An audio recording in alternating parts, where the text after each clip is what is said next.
About 6 months ago, 7 months ago roughly, I told you guys I was gonna do a review on the max speeding coilovers that I ended up getting, and these are pretty much a set of budget coilovers, really on the lower end. And I'm gonna go ahead and show you guys like the stance that I have on them right now. They are fully adjustable. As you can see, I'm pretty low in the rear, very minimal gap.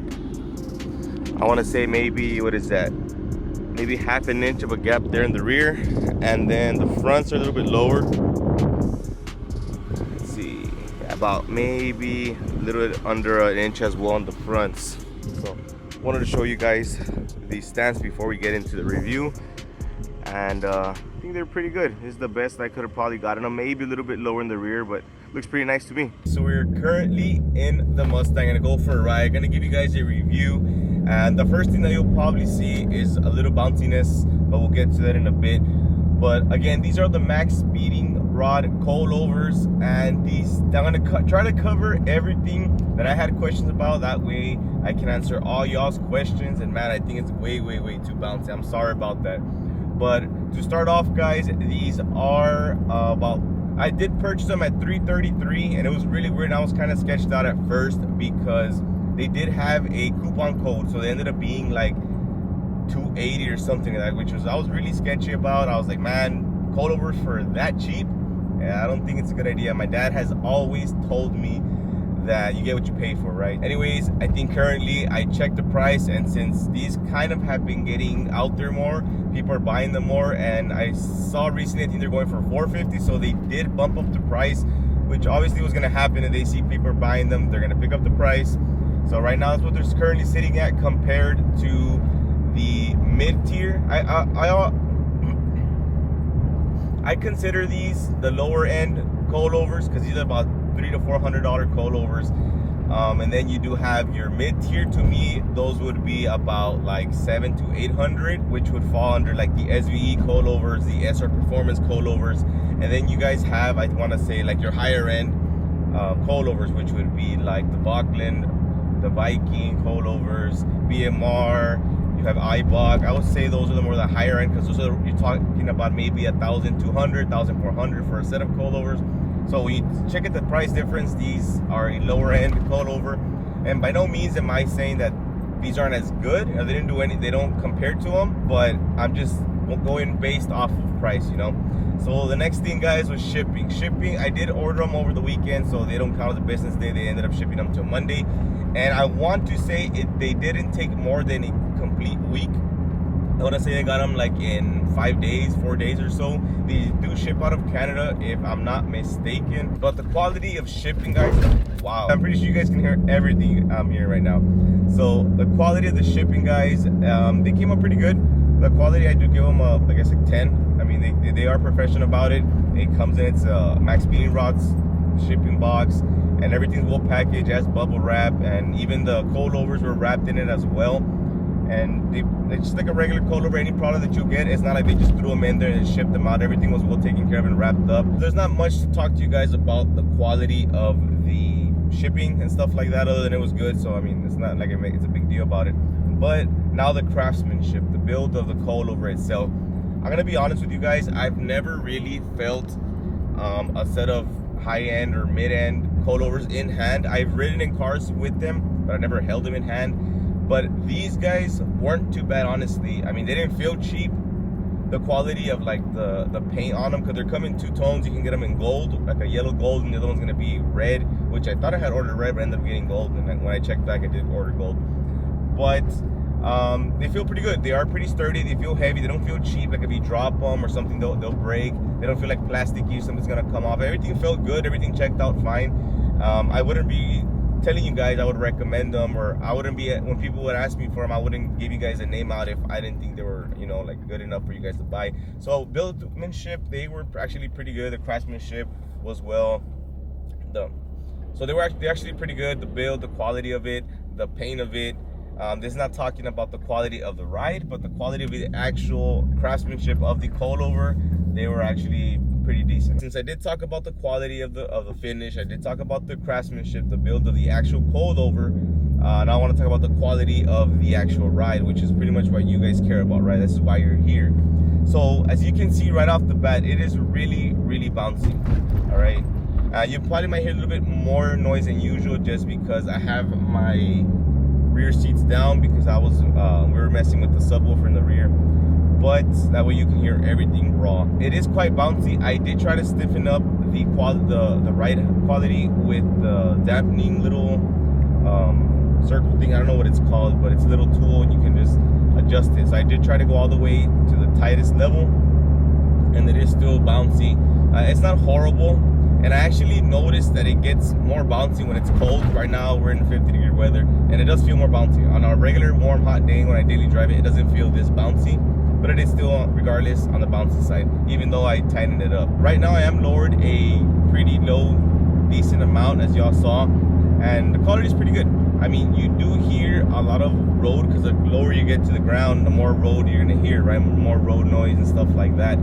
But it's not bad. The only thing is that you have to watch out. If you're gonna go low, you have to watch out for dips. You have to watch out for all those bumps and potholes, because if not, you're gonna wreck your car, you know?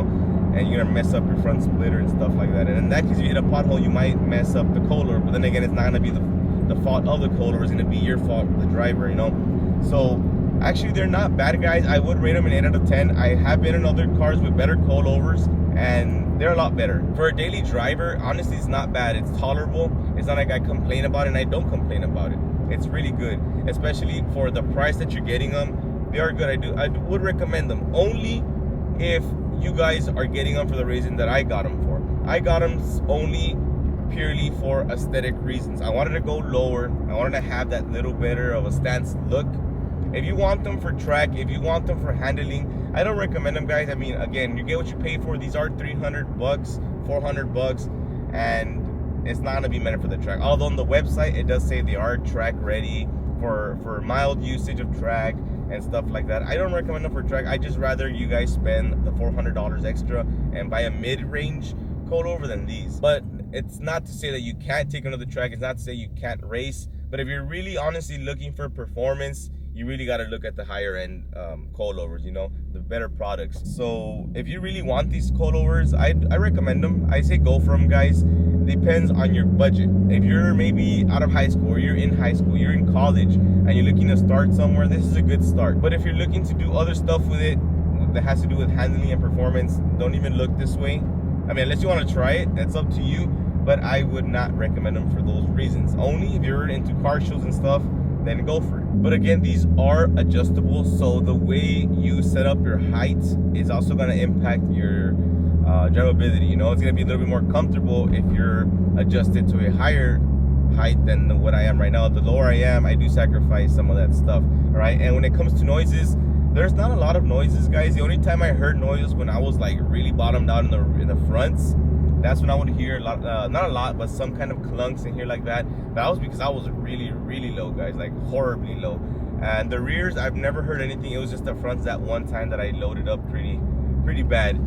But installation-wise, guys, if you're wondering what installation is gonna be like any coilover, I mean, they're actually pretty simple. They're gonna be a lot easier than springs, although my friend Efrain did most of the job because he's done coilover, so it was better for him to help me out as well because we were gonna go through a lot faster. But they're just pretty much like a plug and play. You take off your old spring setup, you take off your old shocks and struts, and you do just swap these in there. You know, it's just literally plug and play. Take out the old, put the new ones in. Everything comes included. You do get the shocks, struts, springs.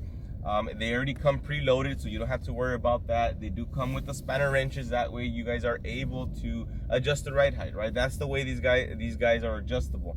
You do have to get these spanner wrenches, which it comes with, and you just like twist them in opposite directions, and you can either lower the car or you can raise the car, you know. So it's not that hard. They do come with the end links as well, so you get to replace your stock ones. Are they any better than the stock ones? Honestly, I would say probably not, but you are able to replace them. They are a pretty reputable brand. I've seen that they were established in 2006, so they've been there for a while. It's not like a random eBay set of coilovers that you came across. So at the end of the day, they're pretty good. My conclusion, guys, is like I said, I do recommend them for the price. But if you're someone who is looking to put them on a Shelby or a Boss, a Mach 1, or a fully tracked car, I would not recommend them unless you want to try them, and then you guys can prove me wrong. But like I said, for the price, I would just, that's why Vauquelin and Eibach and those brands dedicate themselves and are a lot more pricier, because they're good at what they do. You know, if not, these coilovers would be $1,000 if they were at that level. These aren't a bad alternative to a mid-range ones. If your budget isn't too high up there, go for them. I do recommend them. So I wanted to give you guys a quick review, and I pretty much think I touched bases on everything I needed to tell you guys. All you guys need to know and want to know is how good and how have they held up. So 7 months in, I haven't heard any noises. Nothing's broken down. Nothing's fallen off. I haven't had no issues. The only issues that I've came across is personally, like I said, I lowered them too low, and then I hit a dip, actually leaving out of work, and I rolled both fenders. They bent in. I don't know how they tucked on the tires, tucked under the fender, and it pulled the fender, rolled the fender. So that's gonna be on me. So it's gonna be on your decision, guys, how low you want to go. You're gonna mess up your splitter, you're gonna mess up your fenders. You know, I know a guy on Instagram, I think his name's like Blue 3.7, or I forgot his name, but he is on stock wheels and is lowered. Like, the car looks like he's driving on bags. Like, he is, if I thought I was low, that guy is like tucking wheels on a daily basis, daily driving with these coilovers. I'll try to leave his Instagram, that way y'all can check out his Instagram, see how low he is. I'll leave a link to the coilovers for you guys as well. I am not sponsored by them. I'm honestly giving you guys a honest review on what I think of them. Are they the best? No. Are they the best for $300, $400? Yes. All right, for that price range, yes, I give them a 10. But if I'm gonna rate them against a high tier coilover, I do give them a 7.5, 7.9, 7.5 to 7.9. It's not gonna hit the 8. Because I've been in coilovers and they do feel better, but they do the job. 7.5, because they do the jobs. Like, you're in school, you gotta see, because you were able to get through, right? So yes, they are pretty good. Would I stick with these forever? No. If I had another Mustang, would I buy them again? No, I wouldn't. All right, so hopefully that answers y'all's questions. And again, it's gonna be on you guys, what you guys can afford, and there's no shame in buying them. I bought them, and I'm content with them, guys. I'm content with them, but I would want something better. Let's just say that. All right, I don't know if that makes any sense. It's just, now that I had them, I feel like there's something better out for the car. And since, you know, it's for the channel, it's my daily driver, I just do want to feel a little bit more comfortable with them. So I did try touching bases with you guys on any question that you all could have had. I did have bullets and points for everything that I had a question about, and I hope I answered it. If you guys have anything that I didn't touch base and you want to ask me, go ahead and ask me. I'll send pictures, I'll send links, I'll send videos. I mean, I'm always open on Instagram for questions, guys. A lot of you always ask me, and I do respond. Well, I try to respond. I try not to ignore anybody and stuff like that. I'm not like that. So, I mean, I'm always here if y'all need anything. But thanks for watching, guys, and I'll catch you guys on the next.